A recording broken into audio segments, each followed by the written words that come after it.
Parents வந்து ஒரு அக்கா வந்து இருந்தாங்க, முஸ்லீம் தான் அந்த அக்கா. அவங்க பையன் பேர் கூட காசிம், அந்த அக்கா பேர் ஆயிஷா.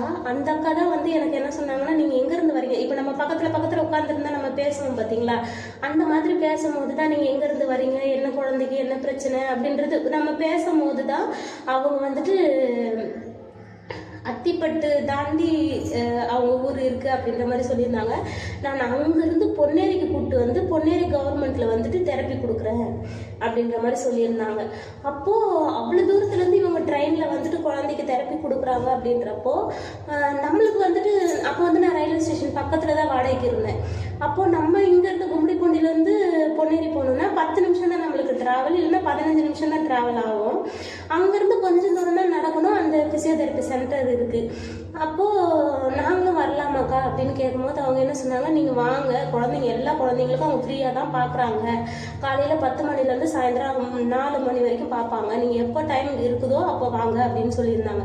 அப்போ நம்ம டெய்லி இங்கே 50 ரூபா 100 ரூபா கொடுத்து போகிறதுக்கு அங்கே போகலாம் அப்படின்னு சொல்லிட்டு நான் என்ன செஞ்சேன், அப்போ வந்துட்டு பாஸ் எடுத்து கொடுப்பாங்க. அப்போ வந்து டிக்கெட் பார்த்தீங்கன்னா ரிட்டன் டிக்கெட்டோட 10 ரூபா தான். ஆனால் மாமா வந்து என்ன பண்ண சீசன் மாதிரி எடுத்து கொடுத்துருவாங்க, ட்ரெயின் பாஸ் கொடுப்பாங்க பார்த்தீங்களா, அந்த மாதிரி ட்ரெயின் பாஸ் எடுத்து கொடுத்துட்டாங்கன்னா 100 ரூபா தான், ஒரு மாதத்துக்கு 100 ரூபா தான், நம்ம எத்தனை ட்ரிப் வேணால் போயிட்டு வரலாம். அப்போ அந்த பாஸ் எடுத்து கொடுத்ததுக்கப்புறம் நான் என்ன செஞ்சேன், அப்போ நல்லா கேளுங்க, நான் ப்ரைவேட்டில் பார்த்ததையும் நான் ஸ்டாப் பண்ணல, அங்கேயும் ஸ்டாப் பண்ணல, கவர்மெண்ட்டுக்கு கூப்பிட்டு போனேன். ஏன்னா இவங்க பார்க்குற ட்ரீட்மெண்ட்டுக்கும் அவங்க பார்க்குற ட்ரீட்மெண்ட்டுக்கும் ஏதாவது டிஃப்ரென்ஸ் இருக்கா அப்படின்னு தெரிஞ்சுக்கணுங்கிறதுக்காகவே நான் அங்கேயும் போனேன் இங்கேயும் போனேன். அதுக்கப்புறம் பார்த்தீங்கன்னா ஓரளவுக்கு குழந்தைக்கு வந்து அங்கே பார்க்குற ட்ரீட்மெண்ட்டும் இங்கே பார்க்குற ட்ரீட்மெண்ட்டும் ஒன்றா தான் இருந்துச்சு. அப்புறம் ஒரு சிலது மட்டும்தான் கொஞ்சம் மாற்றி பண்ண மாதிரி இருந்துச்சு, இருந்தாலும் எனக்கு ஓகேவாக தான் இருந்துச்சு. காலையில் பார்த்தீங்கன்னா 9:50 ட்ரெயினுக்கு ஏறுவேன், அங்கே வந்து 10:30க்கெலாம் போய் ரீச் ஆகிடுவேன். 10:30 அதான் நடந்து போகணும்ல, அங்கே சென்டர் வரைக்கும் நடந்து போகணும், 10:30க்கு ரீச் ஆகிடுவேன். 10:30 மணிக்கு உள்ளே நுழைஞ்சேன்னா மறுபடியும் எனக்கு முடிஞ்சு நான் வெளியில் வர்றதுக்கு மணி 12 ஆகும். அப்புறம் 12:20க்கு எனக்கு ரிட்டன் டிக்கெட்டு, 12:20க்கு நான் ஏறி இங்கே வந்துட்டு 1 மணிக்கெலாம் நான் வீட்டுக்கு வந்துடுவேன். 1 மணிக்கு நான் வீட்டுக்கு வந்துடுவேன். மறுபடியும் ரெஸ்ட் எடுத்துகிட்டு தம்பிக்கு சாப்பாடு எல்லாமே கொடுத்துட்டு மறுபடியும் என்ன பண்ணுவேன், 6 மணிக்கு ஏஞ்சி மறுபடியும் ப்ரைவேட்டில் போய் ட்ரீட்மெண்ட் கொடுக்கறதுக்கு போவேன். இப்போது 2 ட்ரீட்மெண்ட் ஆச்சா பார்த்தீங்களா, 2 தெரப்பி கொடுக்க ஆரம்பித்தோம். ஒரு நாளைக்கு 2 தடவை எக்ஸசைஸ் பண்ண ஆரம்பித்தோம். அப்போ டெய்லி கொடுத்துக்கிட்டே இருந்தோம், கிட்டத்தட்ட கொடுத்துக்கிட்டே இருந்தோம். ஒரு 8 மாதம் இருக்கிற டைமில் பார்த்தீங்கன்னா எனக்கு வந்து பிரெஸ்ட் ஃபீடிங் வந்து சுத்தமாக ஸ்டாப் ஆகிடுச்சு. தம்பிக்கு சுத்தமாக என்னால் பாலே கொடுக்கவே முடியல, இல்லவே இல்லை. அவங்க சப் பண்ணி குடித்தா தானே நம்மளுக்கு நிறைய பால் வந்து இருக்கும், அவன் டேரெக்டாக நம்மகிட்ட ஃபீட் பண்ணாதனால எனக்கு பாலே சுத்தமாக இல்லை. நான் வந்து 8 மாதத்துக்கு அப்புறம் பால் வந்து ஸ்டாப் பண்ணிட்டேன்.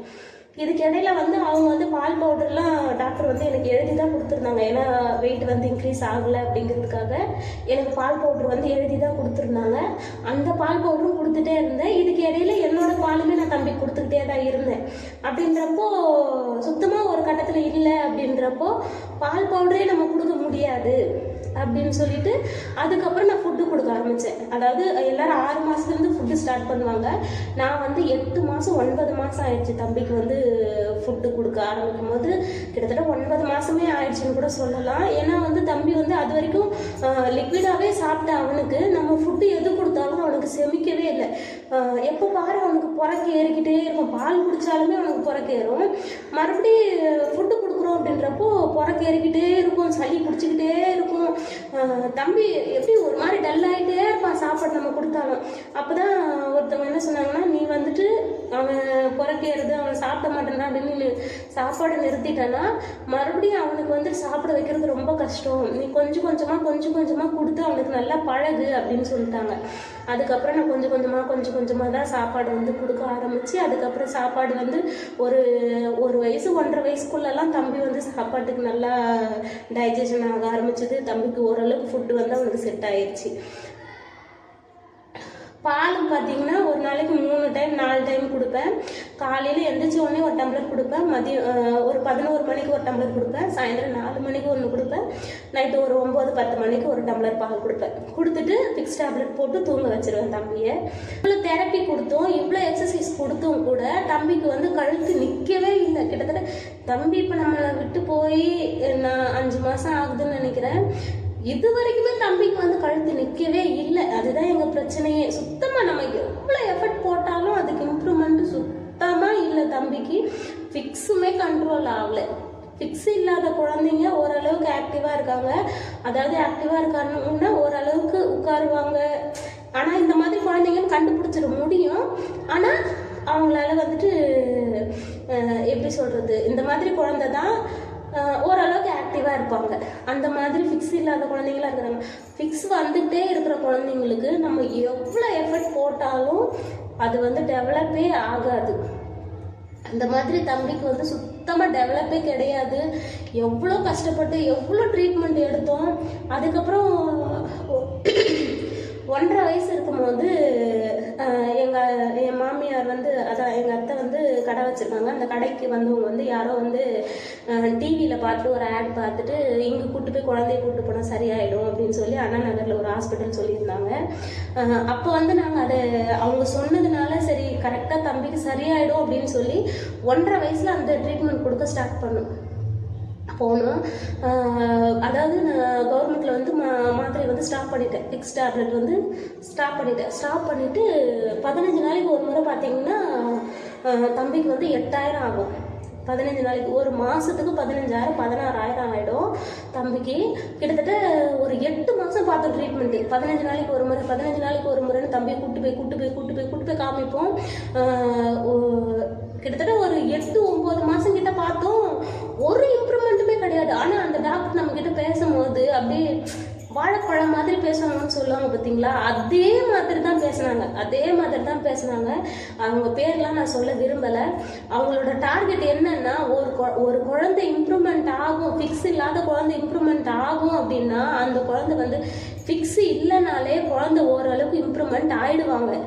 ஃபிக்ஸ் இருக்கிற குழந்தைங்க இம்ப்ரூவ்மெண்ட் ஆகிறதுக்கு ரொம்ப லேட் ஆகும். அதை அவங்க வந்து எப்படின்னா, ஓரளவுக்கு கொஞ்சம் ஃபிக்ஸ் இல்லாத குழந்தை ஓரளவுக்கு கொஞ்சம் நடக்கிறாங்கன்னா எங்களோட மெடிசனால தான் நடக்கிறாங்க அப்படின்ட்டு நம்மளையே நம்ப வச்சிருவாங்க. அதுதான் உண்மையே. நான் கிட்டத்தட்ட 8 மாதம் 9 மாதம் நான் ட்ரீட்மெண்ட் எடுத்தப்போ எனக்கு புரிஞ்சுது அது ஒன்று தான். இந்த மாதிரி குழந்தைங்களை வந்து சரிப்படுத்துறது ரொம்ப கஷ்டம். இதுக்கு உண்டான ட்ரீட்மெண்ட் எதுவுமே கிடையாது. இப்போ ஃபிக்ஸ் கண்ட்ரோல் ஆகிறதுக்கு டேப்லெட் கொடுக்குறாங்க அப்படின்னு சொன்னால் அது ஃபிக்ஸ் நிற்கிறதுக்காக நம்மளுக்கு டேப்லெட் கொடுக்கல. ஃபிக்ஸ்னால அவங்க உடம்பு வந்து ரொம்ப பாதிப்படையக்கூடாது. இப்போ ஒரு கிட்டத்தட்ட அது ஒரு தூக்க மாத்திரை மாதிரி தான். அந்த மாத்திரையை கொடுத்தா அவங்க டயர்டாயிடுவாங்க. மூளை டயர்டாயிடுச்சுன்னா அவங்களுக்கு தூங்கணும் தான் தோணும். தூங்குற டைம்ல நம்மளுக்கு மூளை வந்து வேலை செய்யுங்களா? மூளை வந்து வேலை செய்யாது. அப்போ மூளையை வந்து நம்ம டயர்டாக்கி அந்த குழந்தைய நம்ம தூங்க வைக்கிறோம். நீங்கள் அந்த ஃபிக்ஸ் டேப்லெட் போட்டிங்கன்னா கூட அந்த குழந்தை அப்படியே கிறக்கமாகவே தான் இருப்பாங்க, ஆக்டிவாகவே இருக்க மாட்டாங்க, அப்படி படுத்தே தான் இருப்பாங்க. அதுக்கு தான் டேப்லெட் கொடுக்குறாங்களே தவிர ஃபிக்ஸ் வந்து கம்ப்ளீட்டாக ஸ்டாப் ஆயிடணும் அப்படின்றதுக்காண்டிலாம் நம்மளுக்கு வந்து மாத்திரை வந்து கொடுக்கல. அதை வந்து பயன்படுத்திக்கிட்டு நானும் ஒவ்வொரு டைம் போகும்போதெல்லாம் இப்போ ஏதாச்சும் இம்ப்ரூவ்மெண்ட் இருக்கா சார், இப்போ ஏதாச்சும் இம்ப்ரூவ்மெண்ட் இருக்கா அப்படின்னு கேட்டுக்கிட்டே இருப்பேன். நீங்கள் ரெகுலராக வாங்க 8-9 மாதம் வரைக்குமே எந்த ஒரு இம்ப்ரூவ்மெண்ட்டுமே இல்லை. குழந்தை கழுத்து நிற்கல, கண்ணோட ஷேப்பும் மாறல, எந்த ஒரு இதுவுமே கிடையாது. கடைசியில் ஒரு கட்டத்துக்கு மேலே நம்மளுக்கு இது வாழ்க்கையே வெறுத்த மாதிரி ஆயிடுச்சு. பார்த்து என்ன பிரயோஜனம் அப்படின்ற மாதிரி ஆயிடுச்சு. அதுக்கப்புறம் நிறைய டாக்டருங்க சொன்னாங்க. இதுக்கு இடையில நிறைய அந்த காஞ்சி காமக்கோடி அந்த மாதிரி நிறைய ஹாஸ்பிட்டல்லாம் சொன்னாங்க. எல்லா ஹாஸ்பிட்டலும் கூப்பிட்டு போனோம். கடைசியில் ஒரு டாக்டர் மட்டும்தான், காஞ்சி காமக்கோடியில் இருக்கிற ஒரு லேடி டாக்டர் மட்டும்தான் நம்ம தம்பிக்கு வந்து சரியான சொல்யூஷன் சொன்னாங்க. நீங்கள் எவ்வளோ ட்ரீட்மெண்ட் எடுத்தாலும், எவ்வளோ ப்ரைவேட் போனாலும், எங்கே போனாலுமே இது சரியே பண்ண முடியாது. டெவலப் ஆகிறது ரொம்ப கஷ்டம். இப்போ ஃபிக்ஸ் இல்லாத குழந்தையோ இல்லை ஓரளவுக்கு ஆக்டிவாக இருக்கிற குழந்தையோ நம்ம சரிப்படுத்திடலாம்.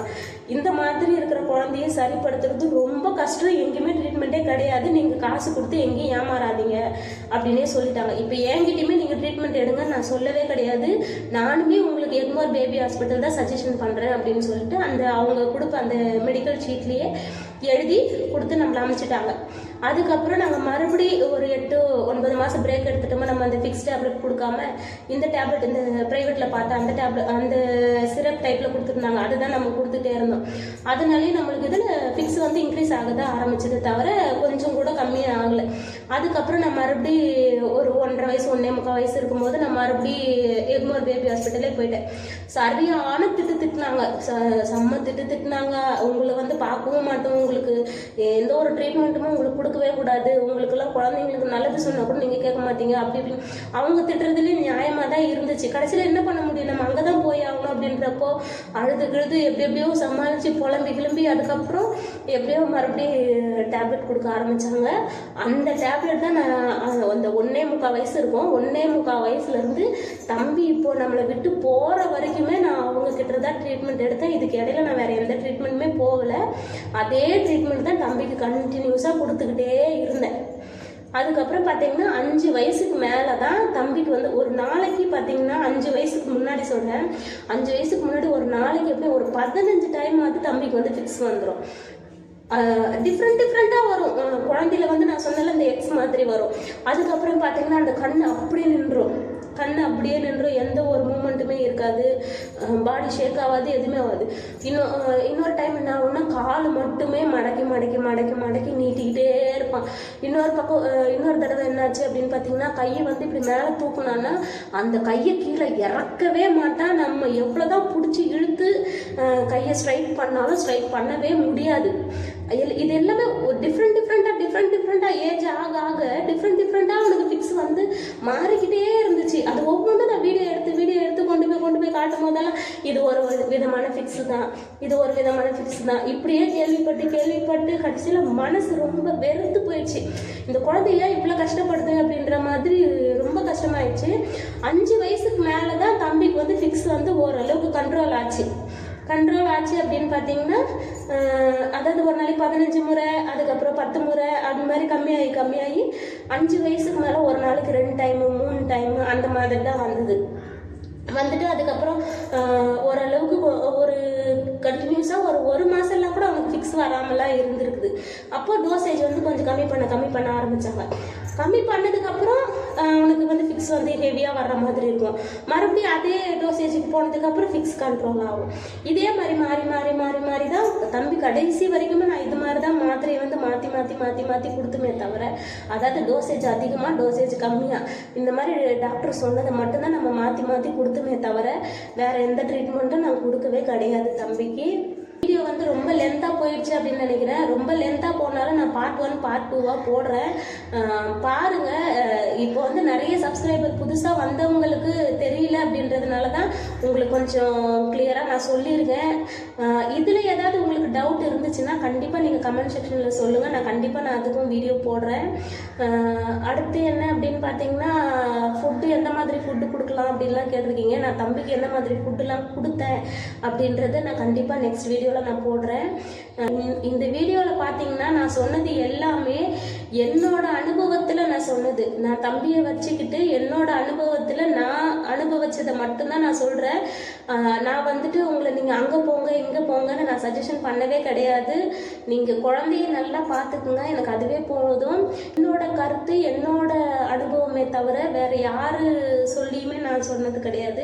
இது என்னோட அனுபவத்தில் நான் சொல்கிற விஷயத்தை, நான் அனுபவிச்ச விஷயத்தை தான் நான் உங்ககிட்ட நான் ஷேர் பண்ணுறேன். ஓகே ஃப்ரெண்ட்ஸ், இந்த வீடியோ பிடிச்சிருக்கோம் அப்படின்னு நினைக்கிறேன். பிடிச்சிருந்தா லைக் பண்ணுங்கள், ஷேர் பண்ணுங்கள், கமெண்ட் பண்ணுங்கள். பிருந்தா ரகு லைஃப் ஸ்டைல் சேனலை சப்ஸ்கிரைப் பண்ணிக்கோங்க, பக்கத்தில் இருக்க பெல் ஐக்கானை கிளிக் பண்ணிக்கோங்க. இந்த வீடியோவில் ஏதாச்சும் உங்களுக்கு டவுட் இருந்துச்சுன்னா கண்டிப்பாக கமெண்ட் செக்ஷனில் சொல்லுங்கள். என்னால் முடிஞ்சால் நான் கண்டிப்பாக வீடியோவாக நான் எடுத்து உங்களுக்கு கண்டிப்பாக நான் போடுறேன். எந்த டவுட்டாக இருந்தாலும் கேளுங்க. ஏன்னா 7 வருஷம் தம்பி நான் எப்படி பார்த்துக்கிட்டேன், என்னெல்லாம் கொடுத்தேன், என்னெல்லாம் செஞ்சேன் அப்படின்றதையும் நானும் உங்ககிட்ட ஷேர் பண்ணணும்னு நினைக்கிறேன். தம்பி இருக்கும்போது தம்பிக்கு என்னெல்லாம் செஞ்சனோ அது எல்லாமே நான் இப்போ உங்களுக்கு சொன்னேன்னா உங்களுக்கு ஒரு ஐடியா கிடைக்கிறதுக்கு வாய்ப்பு இருக்குது. அதனால் நம்ம வீடியோவை தொடர்ந்து பாருங்கள், ஸ்கிப் பண்ணாமல் பாருங்கள். ஓகே ஃப்ரெண்ட்ஸ், தேங்க்ஸ் ஃபார் வாட்சிங். பாய்.